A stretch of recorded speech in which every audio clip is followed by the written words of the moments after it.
ta lớn đến ngày hôm nay. Nhưng mà đến ngày hôm nay đây, thời đại cải tiến, chúng ta đã đến với những chiếc máy xay sát đã dần dần lãng quên đi chiếc cối xay lúa. Bây giờ chú Kỳ các bạn quý vị màn biểu diễn xay lúa đã gạo, vỗ tay lên nào. Rồi các bác ơi, bây giờ em xay để mang gạo về cho vợ em nấu cơm đây. Đấy, chịu khó chưa? Rồi, rồi xay đâu, vừa xay lại còn vừa ngắm gái đấy cái này. Đấy, rồi, xay nhanh đi cho nào. Nhanh mang gạo về cho vợ nấu cơm, hôm tối vợ cho nằm đất này nha. Đấy, rồi, thầy ơi năm mới rồi, nhớ may cho em lấy quần. Không em lên xay lúa cái này hở hết bóng rồi thì em gửi xuống đất tàng. Đấy, rất tuyệt vời, vỗ tay lên cho nào. Đấy, rồi, đã hở bóng rồi còn ngắm gái nữa, bắt đổ bắt xịt rồi còn đòi ngắm gái nữa.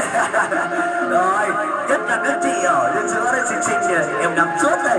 Đấy, hôm nay nhá, nhiều người đi xem rồi rất là xinh, rất là đẹp. Bây giờ ngắm chị nào bỏ chị nào đây.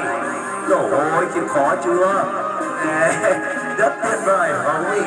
Đấy, quý vị thấy chú Kỳ có chịu khó hay không? Đối rồi, xây mái mà chẳng thấy hạt nào rơi ra, đất rơi ra tới đâu gà mổ hết tới đấy rồi. Rồi, trời ơi, nào các bạn nhỏ này nhà nào có tóc không bao nhiêu đây để chú Kỳ xây dùm nào. Đấy, rất tuyệt vời. Hãy tay nào tay thật lớn cho được chú Kỳ đồng quý ơi. Rất tuyệt vời. Màn xay lúa rất thành công, rất tuyệt vời.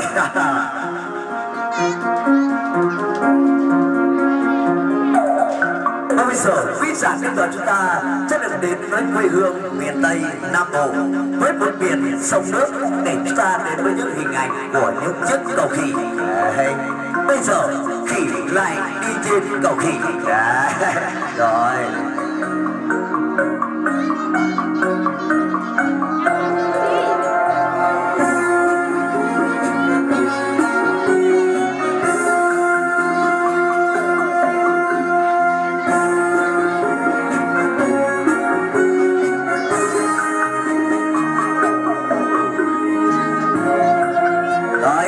Bây giờ lên nào, Đông Ninh là lên luôn nào.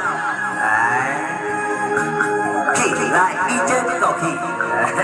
Rồi, cứ rồi em lên đây các bác ơi. Đấy, vỗ tay lớn rồi quý vị. Đấy, úi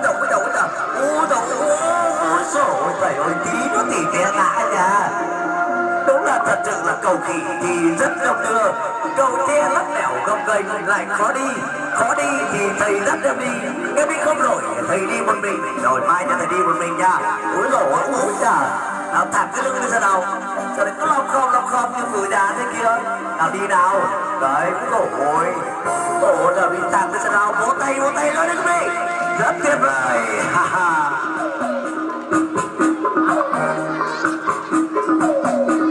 Rất tuyệt vời. Và bây giờ trước khi lại phải nhảy qua 3 vượt chướng ngại vật ở trên cầu rất khó khăn, liệu có thành công không quý vị? Tay cùng có mắt với sân khấu để đón xem. Bây giờ sẽ vượt hàng rào để vào tán gái nào. Nhảy lên nào, đúng định là lên luôn nào, lên nhà bạn con gà này, lên nữa nào, cái đồ này còn lái xe lên nào. Úi dồi ôi, tưởng gì ăn thua bình thường, thầy mà thả em ra sọc chuồng phát lên ngọn cây lên đồi đó thầy bắt được em nhá.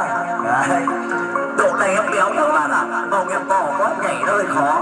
Đấy, người ta bảo là quen nhất thì bóng đá mà tóc má thì điền kinh, chất chất thình lình là thể dục buổi sáng, em tập thể dục buổi tối suốt mà vẫn béo đi bác. Ở đấy lên nào cũng đổ rồi, tí nữa thì phòng mồm mà đấy gãy hết răng như thầy.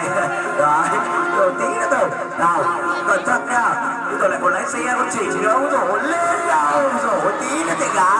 Ôi trời ơi, vỗ tay lớn lên quý, rất tuyệt vời. Ngã xuống là chất thư cái sò bông là tông cái sò đầu rồi nha.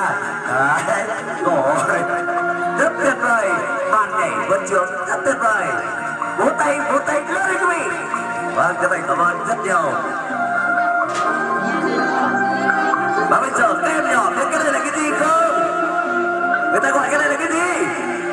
Đúng rồi, bây giờ chú Khỉ sẽ này gánh nước về cho vợ nấu cơm.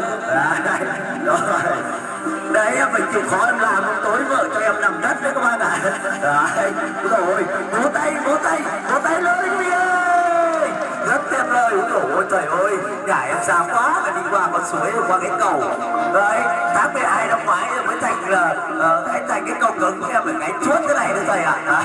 Rồi rồi để em nghỉ đi đã, ôi nặng quá rồi ôi rồi ôi mà đi tiếng Á không đổ nước ở bờ để vợ em là chết đấy.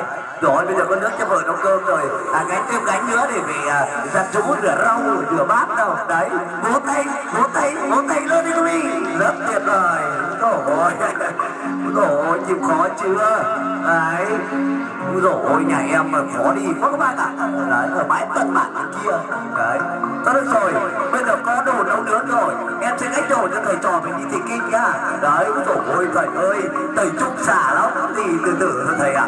Rồi đấy mấy mà tháng 12 năm ngoái còn phải thành cái cầu cứng nhá, không em đi cầu khỉ là chết em đấy. Rồi bác trình diễn rất thành công, thế đại thành là chú hero của chú Kỳ một tràng tay lên quý vị. Với chân thành cảm ơn quý vị chị Hoa.